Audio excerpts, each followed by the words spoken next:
जय हिंद। मेरा नाम अनीश कुमार पाठक है। मैं एक पैदाइशी हिंदू हूँ, दिल से मुसलमान हूँ, शक्ति से सिख हूँ, मान से ईसाई हूँ, अभ्यास से बौद्ध।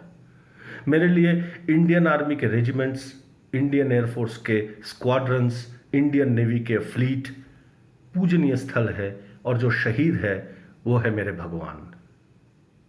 हिंदुइज्म मेरे लिए इंडियन आर्मी है, इस्लाम मेरे लिए इंडियन एयरफोर्स है, क्रिश्चियनिटी इंडियन नेवी है, सिखिज्म बॉर्डर सिक्योरिटी फोर्स है, और बुद्धिज्म कोस्ट गार्ड है। देश संकट में है, ये आप भी जानते हैं, मैं भी जानता हूं। हम सुबह से लेकर रात तक TV channel, radio channel, social media में सुनते, पढ़ते और देखते रहते हैं। मैं समस्याओं के बारे में, प्रॉब्लम्स के बारे में आपसे बात नहीं करूंगा। मैं समाधान के बारे में, सॉल्यूशंस के बारे में आपसे कुछ बातें करना चाहता हूं। अंग्रेजी में एक कहावत है, you have to be in the system to change the system. आपको इस व्यवस्था का एक भागीदार होना पड़ेगा, तब जाके आप इस व्यवस्था को बदल सकते हैं। हमारे देश को 5 वर्ग, जिन्हें मैं पंच तत्व कहता हूं, वो चलाते हैं। सबसे पहले आता है जो नेता, पॉलिटिशियन, उसके बाद हमारी रक्षा करने वाला पुलिस, उसके बाद आता है हमें न्याय दिलाने वाला कोर्ट, उसके बाद आता है जो ब्यूरोक्रेट्स होते हैं, जो सरकारी अफसर्स होते हैं, सिविल सर्विसेज होती है, आईएएस, आईपीएस, आईएफएस। उसके बाद आता है इंडस्ट्रियलिस्ट्स, बिजनेसमैन, जो उद्योग चलाते हैं, बड़े बड़े धंधे चलाते हैं। हमारे 3 वर्ग हैं, upper class, middle class, lower class. Upper class इन्हीं पंचतत्वों से बना है। मिडिल क्लास वो है जो इनकी सेवा करते हैं, छोटे मोटे धंधे करना, नौकरी करना। और उसके बाद आता है लोअर क्लास, जो मजदूर हैं, गरीब हैं। अपर क्लास ये सिस्टम बदलना नहीं चाहती, वरना वो अपना वर्चस्व खो देगी। मिडिल क्लास के पास टाइम नहीं है, लोअर क्लास की कोई सुनता नहीं है। हम करें तो करें क्या? अंग्रेजी में एक कहावत है, you have to be in the system to change the system. आपको एक सिस्टम का हिस्सा बनना पड़ेगा, तब जाके आप सिस्टम बदल सकते हैं। हमारे देश में अगर सिस्टम बदलना है, आपको एक पॉलिटिकल पार्टी बनाना पड़ेगा, आपको चुनाव लड़ना पड़ेगा, फिर आप सत्ता में जाके आप जो चाहते हैं वो करना पड़ेगा, और कोई चारा नहीं है। नेताजी सुभाष चंद्र बोस ने एक पॉलिटिकल पार्टी बनाया था, आजाद हिंद दल, जैसे उन्होंने आजाद हिंद फौज भी बनाया था। ये मिलिट्री देखती थी, ये आजाद हिंद दल सिविल काम देखते थे, आम जनता की देखभाल करते थे, जहां जहां आईएनए का, आजाद हिंद फौज का वर्चस्व था।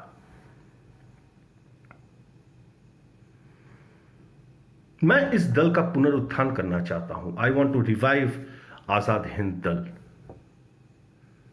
मैं 3 वर्ग के लोगों से गुहार लगाता हूं, एक रिक्वेस्ट करता हूं कि आप मुझसे जुड़े। पहला वर्ग जो रिटायर्ड फौज के अफसर हैं, दूसरे जो रिटायर्ड शिक्षक हैं, यूनिवर्सिटी के प्रोफेसर, स्कूल के, कॉलेज के टीचर्स, प्रोफेसर्स, और तीसरा है वो एनआरआई जिन्होंने बाहर अपना और देश का नाम रोशन किया है। ऐसे बहुत सारे लोग हैं जिनके पास इतना पैसा है कि उसकी 7 पुश्तें बैठ के खा सकती हैं। मैं उनको आमंत्रण देता हूं, आप आइए देश में, आप आजाद हिंद दल से जुड़िए। ये 3 ग्रुप जो है, ये अगर मुझसे जुड़े, और मैं इनसे क्यों जुड़ना चाहता हूं? देश सेवा में इनसे ऊपर और कोई नहीं है। मुझे सिर्फ वो लोग चाहिए जिनके मन में कोई नफरत नहीं है, किसी धर्म के लिए, किसी जाति के लिए, किसी भाषा के लिए। मुझे नफरत से सख्त नफरत है। आप हमसे कैसे जुड़िएगा? बहुत जल्द आजाद हिंद दल का एक वेबसाइट आ जाएगा, उसमें आप जाके मेंबर बन सकते हैं, मुझसे जुड़ सकते हैं। ये मैं अगले वीडियोस में आपको बताऊंगा। जब वेबसाइट लॉन्च हो जाएगा मैं आपको खबर दे दूंगा, आप लोग तब मेरे साथ जुड़ सकते हैं। मैं उम्मीद करूंगा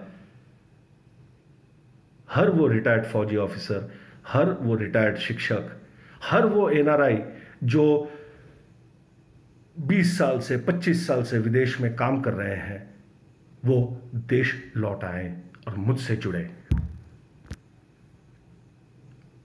मैं कुछ बदलाव चाहता हूं जो अभी अवश्य इंप्लीमेंट करना चाहिए। हमारे पास और कोई चारा नहीं है, हम बहुत लेट हो चुके हैं, अभी और इसी वक्त करना है। मैं एक एक करके आपको इसका शॉर्ट में विवरण देता हूं और आगे के एपिसोड्स में एक एक टॉपिक लेके उसको विस्तार में आपके साथ आलोचना करूंगा। पहला, जैसे आईएएस, आईपीएस, आईएफएस और बाकी सब सिविल सर्विसेज हैं, मैं 3 नए सिविल सर्विसेज जोड़ना चाहता हूं। ILS, India law services, IHS, India health services, IES, India education services. जो आईएलएस है, आईएलएस और आईपीएस, इंडिया पुलिस सर्विस, ये दोनों मिलके लॉ एंड ऑर्डर को संभालेंगे। अभी जो कोर्ट की व्यवस्था है उसको एक छतरी के अंदर, आईएलएस के अंदर लाया जाएगा। दूसरा, आईएचएस, इंडिया हेल्थ सर्विसेज। देश के जितने सरकारी ऑफिसर हैं जो काम करते हैं अस्पतालों में, जो सरकारी भी हो, राज्य सरकार के भी हो, केंद्रीय के भी हो, उनको एक छतरी के अंदर लाना। और है आईईएस, ये उन सरकारी कर्मचारियों को जो स्कूल, कॉलेज, जो सरकारी स्कूल है, राज्य सरकारी, केंद्रीय सरकारी स्कूल है, उसमें काम करते हैं, इनको एक छतरी के नीचे लाना। IES, India education service, Indian law service, Indian education service, Indian health service, ये 3 ब्रांच नया इंप्लीमेंट करना है। हर एक पिन कोड में, इंडिया के जो पोस्टल पिन कोड होते हैं, हर एक पिन कोड में कम से कम एक आईएचएस, आईएलएस या आईईएस जो है, इनके प्रतिनिधि रहेंगे।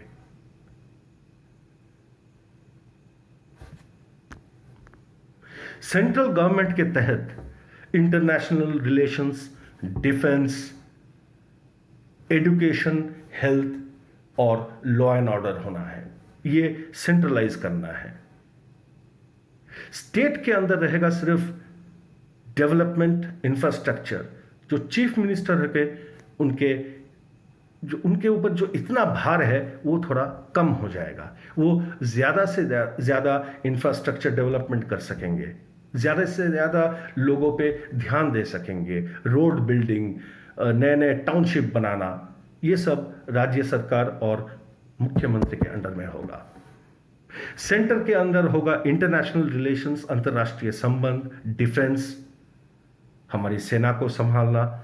उसके बाद education, health, law and order, जो मैंने कहा है आईएचएस, आईएलएस और आईईएस, ये इनके तहत आ जाएंगे।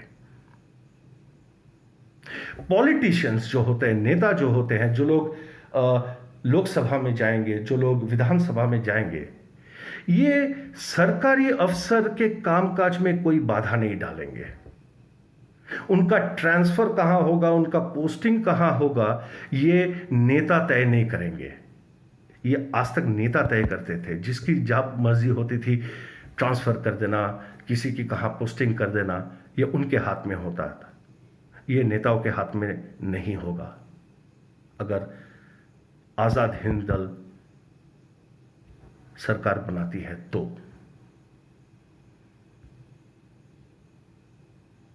इसमें बहुत सारी अड़चनें आएंगी। मुझे आपकी सहायता चाहिए, मुझे आपका फीडबैक चाहिए।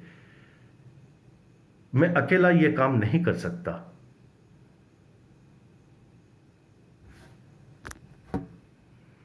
हमारा जो संविधान है, कॉन्स्टिट्यूशन, और भारतीय दंड विधि जो है इंडियन पेनल कोड, इस पे एक पुनर्विचार करना चाहिए। हमारे जो इंडियन पेनल कोड है, कुछ कुछ कानून हैं जो 1800 साल में, आज से 200 साल पहले लिखा गया था।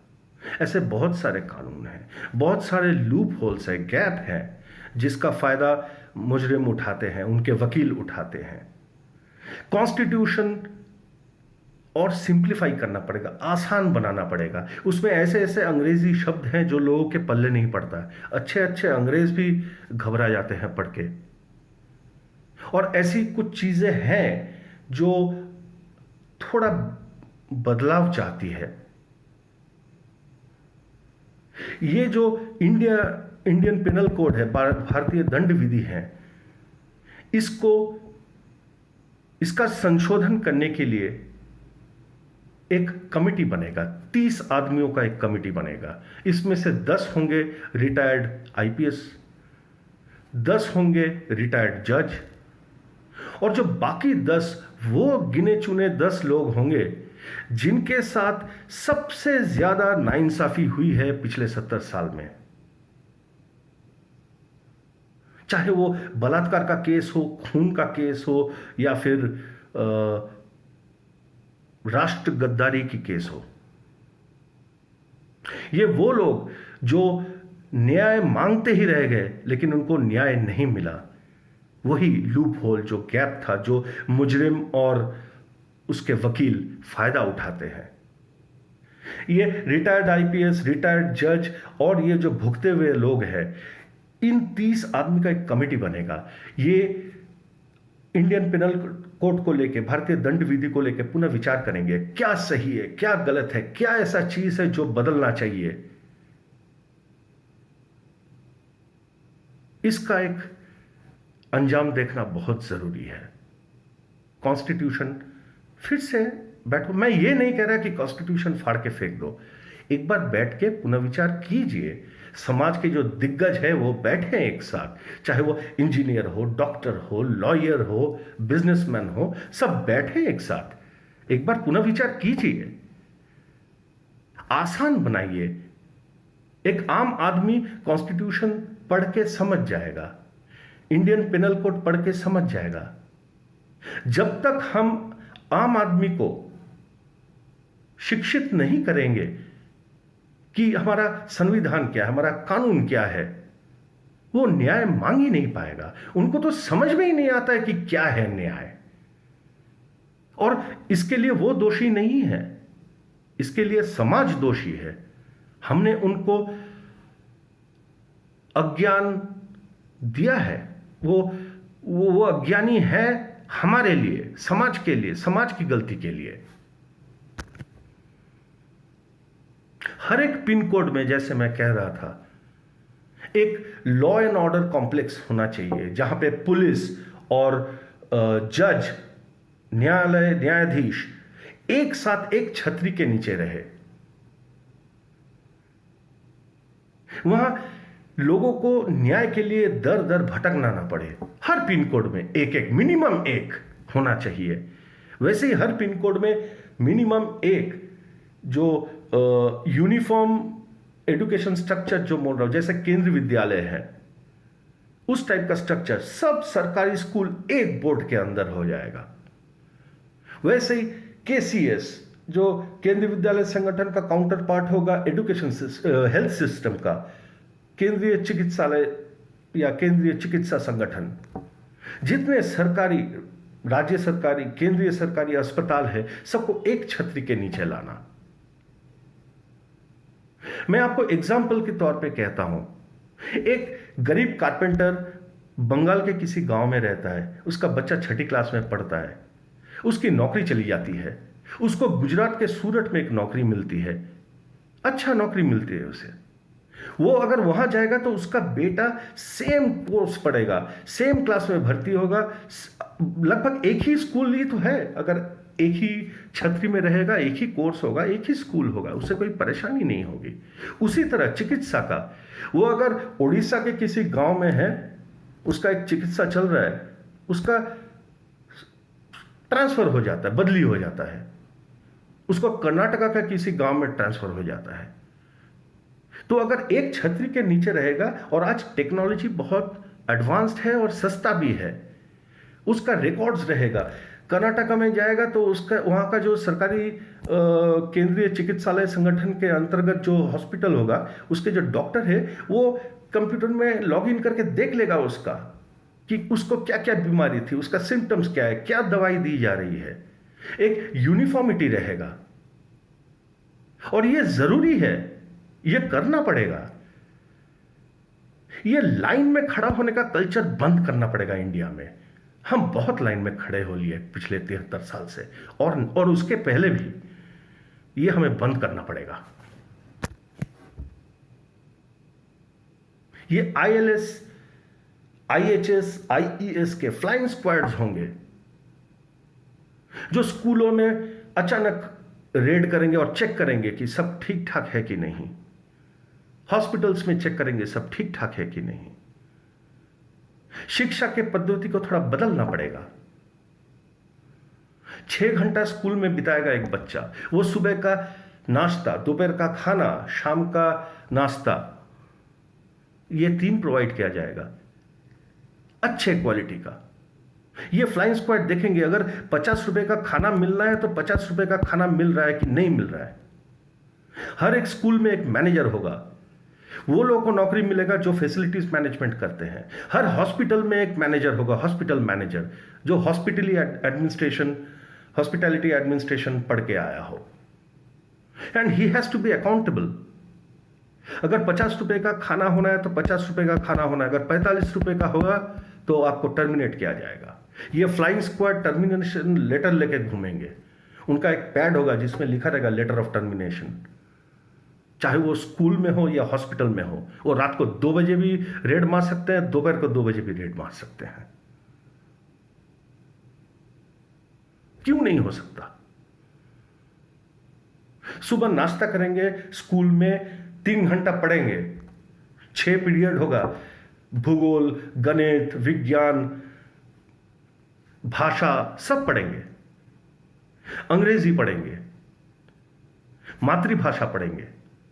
अंग्रेजी में इसलिए बोल रहा हूं क्योंकि मैं चाहता हूं हिंदुस्तान का हर एक बच्चा पूरी दुनिया में नाम रोशन करे इंडिया का।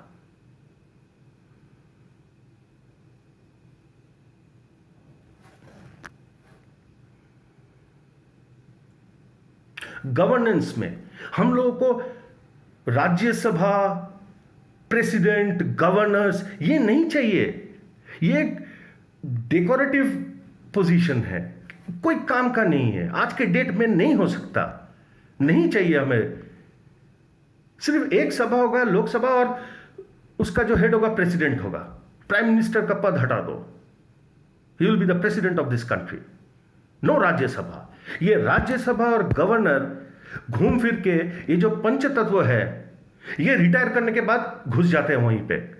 ये तो सारा जिंदगी राज किए ही किए हैं सरकारी तरीके से, रिटायर होने के बाद भी सरकारी तरीके से राज करते हैं, और यही हमारा शोषण कर रहे हैं, यही कल्प्रिट है, यही दोषी है। No Rajya Sabha, no governor, no rashtrapati. राष्ट्रपति होगा लेकिन जो प्रधानमंत्री है उसको राष्ट्रपति कहेंगे। फौज प्रेसिडेंट के नाम में ओथ लेती है। एक परिवार के लिए 450 कमरा राष्ट्रपति भवन में, मजाक है। इंडिया का सबसे बड़ा हॉस्पिटल कॉम्प्लेक्स बनेगा, मेडिकल कॉम्प्लेक्स बनेगा, उसमें मेडिसिन पढ़ाया जाएगा, उसमें फार्मेसी के कोर्स होंगे, उसमें हॉस्पिटल एडमिनिस्ट्रेशन के कोर्स होंगे। एक ही छत्र में पूरा मेडिकल, यही तीन तो है, डॉक्टर्स, फार्मासिस्ट्स, आपके हॉस्पिटल मैनेजर्स, इन्हीं की तो जरूरत होती है। यहां गरीब आदमी को खाना नहीं मिलता, वहां पे बंगाल के गवर्नर हाउस को आप देखेंगे, आपका होश उड़ जाएगा। इतना बड़ा एरिया, एक परिवार रहता है वहां पे। क्यों? राष्ट्रपति भवन, एक परिवार रहता है, 450 कमरा, कोई तुक नहीं बनता। You cannot justify that. मैं ऐसा एक लॉ एंड ऑर्डर व्यवस्था लाना चाहता हूं। अगर एक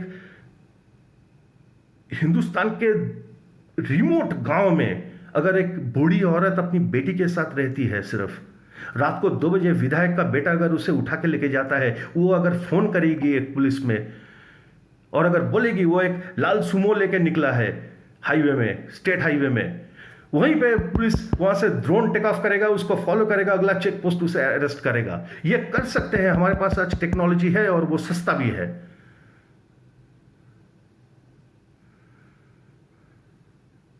अगर कोई बूढ़ा बाप अपने अपाहिज बेटे के साथ किसी भी गांव में है,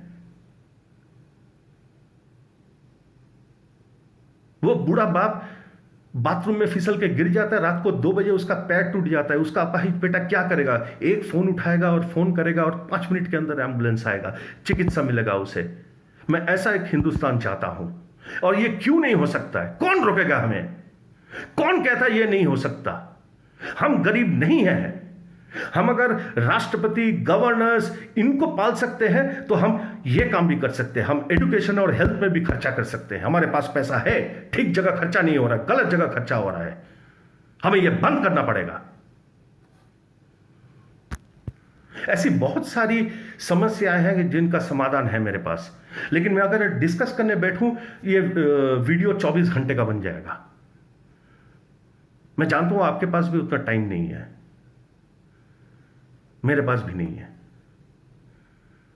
हमें जिनको रेस्पेक्ट करना चाहिए उनको रेस्पेक्ट नहीं करते। हम नेताओं के सामने झुक जाते हैं, और जो फौजी है, जो सरहद में जान दे रहा है, उसका मैं क्या बोलूं? आप जानते हैं क्या हो रहा है। आपसे अगर मैं मांगू 100 ml खून दीजिए, आप भागेंगे यहां से। यह फौजी अपना जान देता है हमारे लिए, खुद के लिए नहीं, हमारे लिए। एक हेल्पलाइन नंबर होगा 555। आप मोबाइल फोन का कीपैड में देखेंगे, जो अंगूठा है सबसे इजी होता है 5 डायल करना। ये 555 डायल करेंगे, चाहे वो पुलिस हो, हॉस्पिटल हो, कुछ भी हो, एक हेल्पलाइन नंबर रहेगा। वहां पे फोन पहुंचेगा, वहां पे जो बैठेगा उसका जिम्मेदारी बनता है कि 3 मिनट के अंदर एक्शन ले। अगर एक्शन नहीं लेगा, ये रिकॉर्डेड रहेगा। आज सब डिजिटली रिकॉर्ड होता है सब कुछ। उसको शोकॉज मिलेगा अगर नहीं कर सकता है तो। और क्यों नहीं करेगा? चाहे वो दोपहर के 2 बजे हो, रात के 2 बजे हो, उसको फोन ही तो करना है। पुलिस को इन्फॉर्म करना है या एम्बुलेंस इन्फॉर्म करना है। मैं कोई पहाड़ ढोने के लिए नहीं बोल रहा हूं, आसान तरीका है, अभी कर सकते हैं हम लोग, लेकिन करेगा नहीं कोई, क्योंकि वो पंचतत्व नहीं चाहता है कि ये हो। ये चाहते हैं कि हम उनके सामने झुके, उनके सामने गिड़गिड़ाएं। पॉलिटिशियंस का काम है समाज सेवा करना, बस दैट्स इट। उसका काम यह नहीं है कि कौन किसका ट्रांसफर करना है, किसका कहां पोस्टिंग करना है। तुम्हारी औकात नहीं है, तुम्हारी हैसियत नहीं है यह करने की। ये आईपीएस देखेगा, ये आईएएस देखेगा, ये आईएएस देखेगा, ये आईएचएस देखेगा क्या करना है।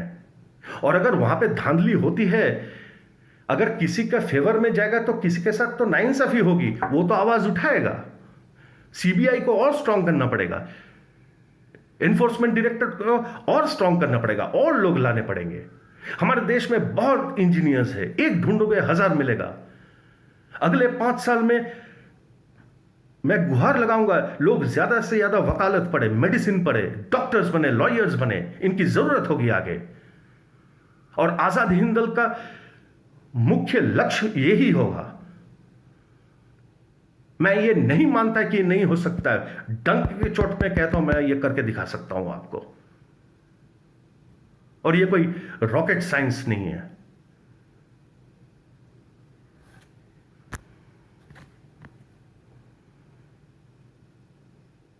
आप जिस तरह पूजनीय स्थल में जाते हैं, प्रभु से प्यार करते हैं, प्रभु को लाइक करते हैं, मेरे वीडियो को लाइक कीजिए। जिस तरह वहां जाके आप प्रसाद बांटते हैं, शेयर करते हैं, मेरा वीडियो शेयर कीजिए। जिस तरह वहां दान पेटी में जाके दान देते हैं, मुझे कंट्रीब्यूट कीजिए। मैं अपना बैंक अकाउंट डिटेल्स सब दे रहा हूं मैं चलने के लिंक में। ये आपका पैसा है, आपके लिए रहेगा, मैं आपके पीछे खर्चा करूंगा इसको। मेरे अकाउंट में जितना पैसा है वो पूरा डाल दिया मैं, वही रहेगा, खर्चा होगा, आप भी दीजिए। God help those who help themselves. ऊपर वाला भी उसी की मदद करता है जो खुद की मदद करता है। आप एक बार करके तो देखिए, मैं आपको मायूस नहीं करूंगा, ये मैं वचन देता हूं। ये 555 नंबर हमारे लिए एक शक्ति बनेगा। मैं जानता हूं, मैं किसी भी प्रॉब्लम में पड़ जाऊं, मैं ये 555 दबाऊंगा, मेरा जो भी प्रॉब्लम है वो सॉल्व हो जाएगा। मैं ऐसा एक हिंदुस्तान चाहता हूं।